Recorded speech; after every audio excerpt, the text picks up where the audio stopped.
Hello दोस्तों, मेरा नाम विक्की कुमार है। आशा करता हूँ आप सब ठीक होंगे। कल मैं न्यूज़पेपर पढ़ रहा था, तभी मुझे ये केस के बारे में पता चला और जो कोर्ट ने फैसला सुनाया वह सुनकर आप भी बहुत क्रोधित हो जाओगे। तो चलिए वीडियो की शुरुआत करते हैं। एक गरीब घर की लड़की जिनके पापा एक मजदूर हैं। लड़की का नाम किरण नेगी, जो कि परारी गारवल उत्तराखंड से थी। किरण अपने माता पिता और 2 छोटे भाई के साथ कुतुब विहार फेज 2 साउथ वेस्ट दिल्ली में रहती थी। किरण का सपना था कि वह आगे जाके एक टीचर बने। किरण अपनी ग्रेजुएशन की पढ़ाई कर रही थी। पिता की सैलरी कम होने के कारण वह अपने पिता की मदद करना चाहती थी, इसलिए वह गोरेगांव के साइबर सिटी में डेटा इनपुट ऑपरेटर का भी काम करती थी, जिससे वो थोड़ा बहुत घर के खर्चे में मदद करती थी। किरण और उसका परिवार बहुत खुशी से रहता था। लेकिन 9 फरवरी 2012 को सब बदल जाता है, जब किरण अपनी 2 दोस्तों के साथ ऑफिस से घर लौट रही थी। वहाँ पे 3 शख्स उन तीनों लड़कियों पे अपना निशाना ठाने बैठे थे। गुरुवार की रात 8 बजे के करीब एक बस स्टॉप से करीब एक लाल रंग की इंडिका कार खड़ी रहती है, जिसमें वह 3 शख्स बैठे रहते हैं। वह अचानक उनके सामने आते हैं और वह तीनों शख्स ने अपने चेहरे पर नकाब पहनी थी। वो 2 शख्स ने वह 2 लड़कियों को पीछे की तरफ धक्का दिया और किरण को गाड़ी में भगा के ले गए।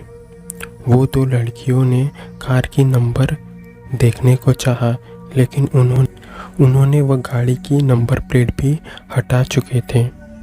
वहाँ खड़े लोगों ने, जिन्होंने भी वह चीख पुकार सुनी, फौरन पुलिस को कॉल किया।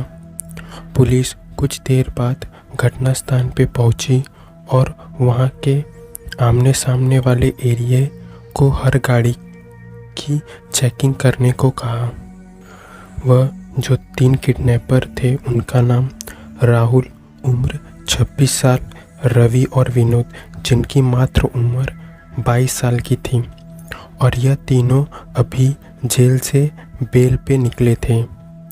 ये तीनों किरण को एक सरसों के खेत में लेके जाते हैं, जो कि 30 kilometre Rodai village, Rewari district, Haryana इतनी दूरी पे थी, जहाँ ये तीनों किरण के साथ बलात्कार करते हैं।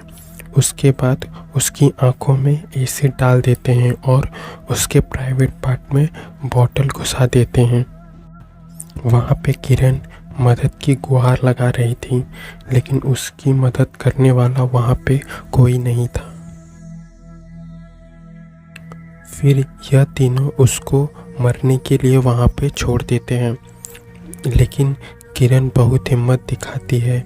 वह वहीं खेत में किसी का मदद करने को बुला रही थी। धीरे धीरे वह बहुत कमज़ोर हो रही थी, क्योंकि उसके शरीर से खून निकल रहा था और उसके शरीर में कपड़े भी नहीं थे। किरण 4 दिन तक जूझती रही, लेकिन उसने अपना दम तोड़ दिया था और 4 दिन बाद किरण की मृत्यु हो जाती है। और यहाँ पे जब किरण के पिता को उसकी बेटी का अपहरण के बारे में पता चलता है, जो कि उसके पड़ोसी उसे फ़ोन पे बताते हैं, तब पुलिस स्टेशन जाके वो कंप्लेंट लिखाते हैं और क्रिमिनल को पकड़ने को कहते हैं, लेकिन पुलिस वाले मना कर देते हैं। किरण के घर वाले और उसके आस पड़ोस के लोग धरना पर बैठ जाते हैं पुलिस स्टेशन के सामने। 24 घंटों बाद पुलिस एक्शन लेती है। 3 दिन तक वो खोज करते रहते हैं। 3 दिनों बाद पुलिस वह तीनों किडनैपर को पकड़ लेती है। वह तीनों अपना क्राइम कबूलते हैं और उन्हें क्राइम स्पॉट पे ले जाते हैं। लेकिन जब वहाँ जाते हैं तो देखते हैं कि किरण का मृत्यु हो चुका है। अगर पुलिस 1-2 दिन पहले एक्शन ले लेती तो किरण की जान बच जाती, यह डॉक्टर का भी कहना था।